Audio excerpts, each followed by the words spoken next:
बिहार में जो जमीन का सर्वे हो रहा है, सरकार ने जो है पुराने नियम को बदल दिए हैं।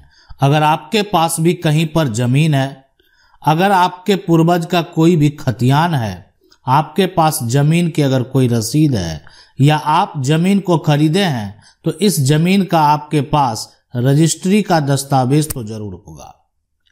अगर आपका ये जमीन जो है ये अवैध दखल है, यानी जमीन किसी और के नाम पर है और आपके पास जो है यानी ये जमीन का कब्जा है, यानी आपके पास अवैध दखल है, या ये जमीन कोई अन्य प्रकार की जमीन है, आपके पास कब्जा है, किसी और का नहीं है, जमीन का प्रकार ही अलग है। अब यहाँ पर ऐसी सिचुएशन में जमीन के सर्वे अगर आप कराना चाहते हैं तो क्या करना होगा।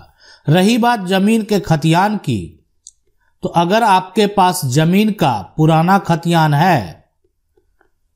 खतियान है और इस खतियान के आधार पर अगर आप कुछ सोच रहे हैं कि आपके आगे का प्रक्रिया इस आधार पर होगा, तो ऐसा संभव नहीं है।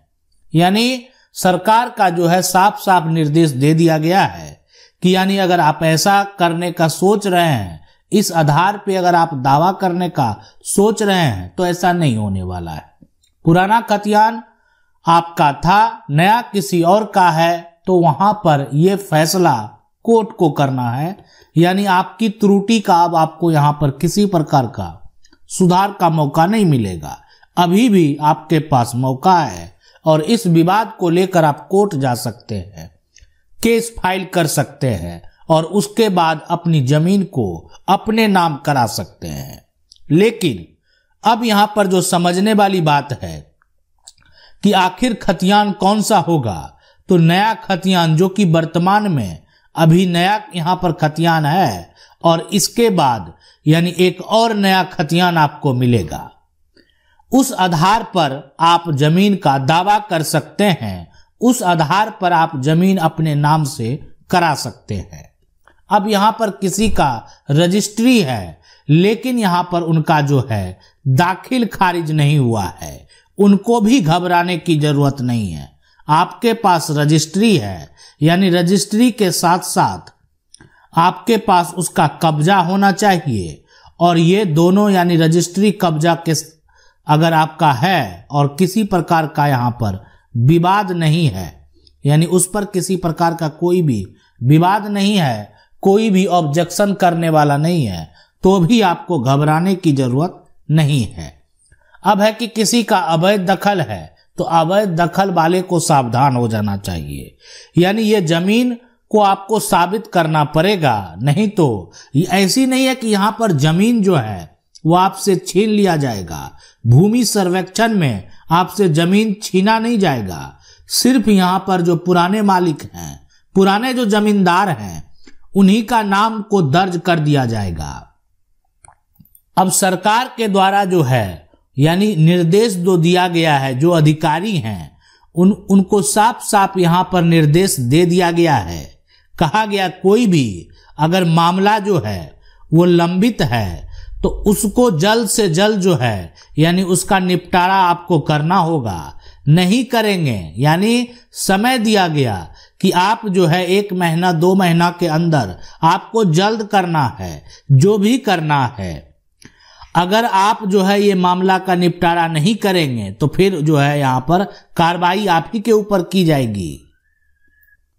तो यदि आप दाखिल खारिज नहीं कराए हैं, आपके पास जमीन की रजिस्ट्री है और दाखिल खारिज जो है आपका नहीं हुआ है, यानी आपका रसीद नहीं कट रहा है, तो उस केस में अब आपको क्या करना है, ऑनलाइन यहाँ पर जो है वो आवेदन कर देना है, और आवेदन करते ही यानी कुछ दिनों में आपका दाखिल खारिज भी हो जाएगा।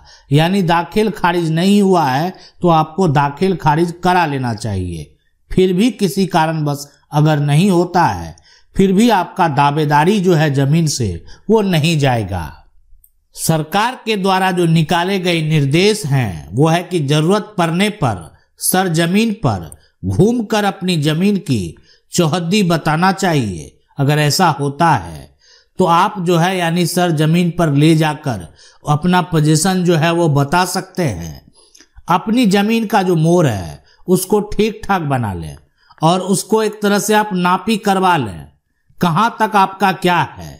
मान लेते हैं सामने वाला जो है जमीन, अब आपका जो है ये आप अभी बाउंड्री लाइन है, लेकिन अगर आप नापी करवाते हैं तो थोड़ा सा आगे आपका इधर बढ़ जाता है, तो भी आपको घबराने, सामने वाला अगर छोड़ने को तैयार है तो ठीक है, नहीं तो उसको बता दें और उसके खिलाफ एक आवेदन जो है यानी वो आप राजस्व अधिकारी को भी दे दें कि इस तरह का मामला है, सामने वाला जमीन जो है छोड़ने को तैयार नहीं है, जबकि सामने वाला का जो जमीन है उसका जमीन पूरा है।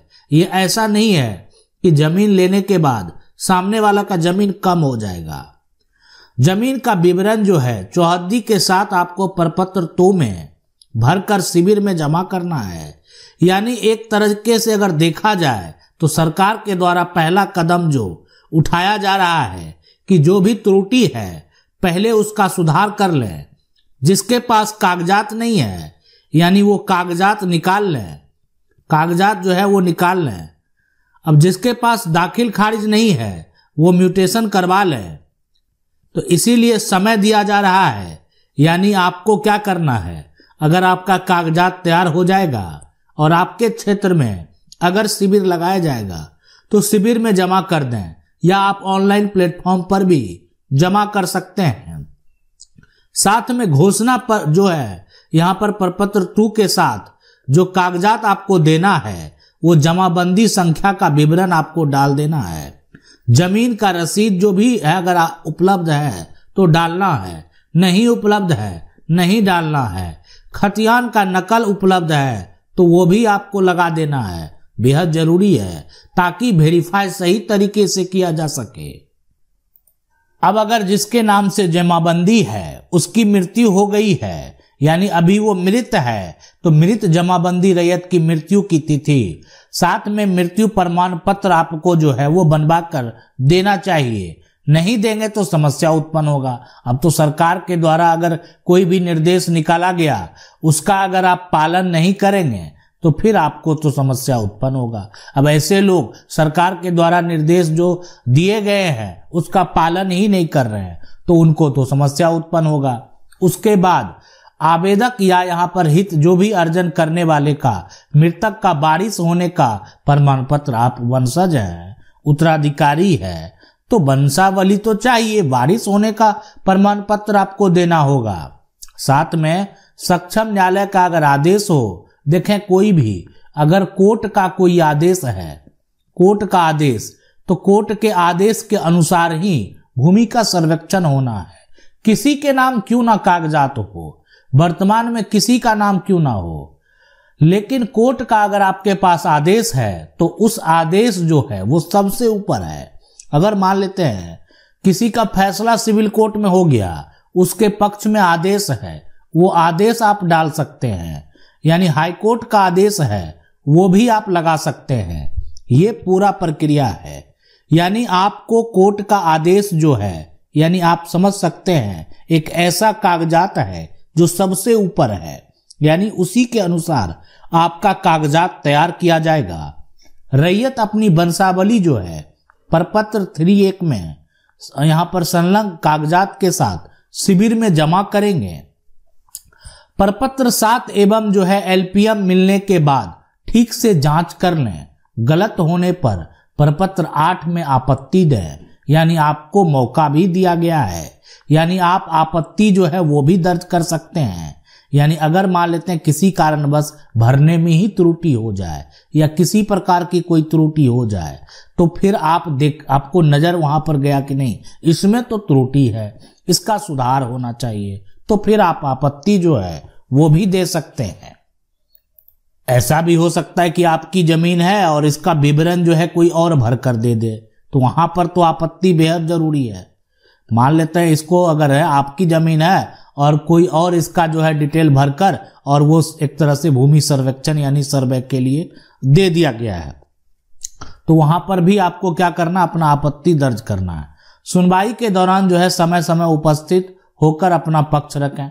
अब वहां पर जो है ना आपत्ति जहां देंगे वहां सुनवाई अगर होगा या आपका ही जमीन है आप अपना मेंशन किए हुए हैं तो फिर अगर कोई भी अगर एक तरह से आपत्ति देता है तो सुनवाई के दौरान जो है समय समय उपस्थित होकर अपना पक्ष रखने का काम करेंगे। प्रारूप जो है वो अधिकार अभिलेख मानचित्र की जांच कर लें। गलती हो तो प्रपत्र 14 में आपत्ति दायर करें। अंतिम रूप से तैयार अधिकार अभिलेख एवं मानचित्र का अवलोकन जो है कर लें। गलत हो तो प्रपत्र 21 में आपत्ति दें। अधिकार अभिलेख खतियान की एक प्रति शिविर या बंदोबस्त कार्यालय से अवश्य प्राप्त कर लें। यानी कागजात जो है कितना भी कुछ ऑनलाइन हो जाए, लेकिन एक जो है आपको कागजात कार्यालय से यहाँ पर जो है वो जरूर प्राप्त कर लेना है। यानी वहां से कार्यालय से प्राप्त करके आपको सही तरीके से जो है उसका मिलान कर लेना है ना। सही तरीके से यहाँ पर क्या करना है, मिलान कर लेना है। मिलान करने के बाद अगर लगेगा नहीं किसी प्रकार की त्रुटि नहीं है, तो फिर आपको जो है यानी यहाँ पर सुधार में जाने की जरूरत नहीं है। लेकिन अगर किसी प्रकार की त्रुटि है तो फिर आपको क्या करना चाहिए, सुधार में जाना चाहिए। उसके लिए भी आपके पास बहुत सारे रास्ते हैं। हाँ, लेकिन अगर यहाँ से सारा रास्ता खत्म हो गया, यानी सारा प्रक्रिया बंद कर दिया, फिर भी आप सुधार नहीं करवा पाए, तो फिर आपके पास एक ही विकल्प बचेगा, वो है कोर्ट का सहारा। यानी फिर आपको कोर्ट जाना होगा। आशा करते हैं वीडियो अच्छा लगा होगा। वीडियो को लाइक जरूर कर दें। चैनल को पहली बार देख रहे हैं, सब्सक्राइब करके जो बेल आइकन है उसको जरूर दबा लें। मिलते हैं अगले वीडियो में, तब तक के लिए जय हिंद।